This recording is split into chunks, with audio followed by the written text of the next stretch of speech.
رسول اللہ صلی اللہ علیہ وسلم نے فرمایا، جس شخص کے ساتھ اللہ تعالیٰ بلائی کا ارادہ کرے اسے دین کی سمجھ عنایت فرما دیتا ہے۔ صحیح بخاری۔ رسول اللہ صلی اللہ علیہ وسلم نے ارشاد فرمایا، جب نماز کی جماعت کھڑی ہو جائے تو دوڑتے ہوئے نہ آؤ، بلکہ سکون اطمینان سے چلتے ہوئے آؤ اور نماز کا جتنا حصہ جماعت کے ساتھ ملے پڑھ لو اور باقی اپنے طور پر پورا کر لو۔ نبی کریم صلی اللہ علیہ وسلم نے فرمایا، جب جمعہ کا دن آتا ہے تو مسجد کے ہر دروازے پر فرشتے کھڑے ہو جاتے ہیں اور سب سے پہلے آنے والے اور پھر اس کے بعد آنے والوں کو نمبر وار لکھتے جاتے ہیں۔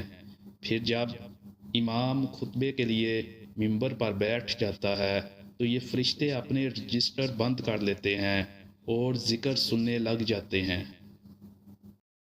فرمان مصطفیٰ صلی اللہ علیہ وسلم، مسلمان کے مسلمان پر 5 حق ہیں: سلام کا جواب دینا، مریض کی عیادت کرنا، جنازے کے ساتھ جانا، کسی کی دعوت قبول کرنا، چھینک کا جواب دینا۔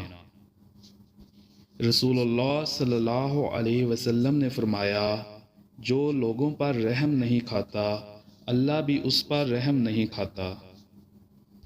رسول اللہ صلی اللہ علیہ وسلم نے فرمایا، جس نے سورہ بقرہ کی 2 آخری آیتیں رات میں پڑھ لیں وہ اسے ہر آفت سے بچانے کے لیے کافی ہو جائیں گی۔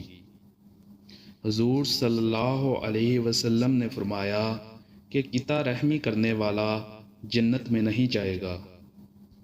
رسول کریم صلی اللہ علیہ وسلم نے فرمایا، اپنے بھائی کی مدد کرو، خواہ وہ ظالم ہو یا مظلوم۔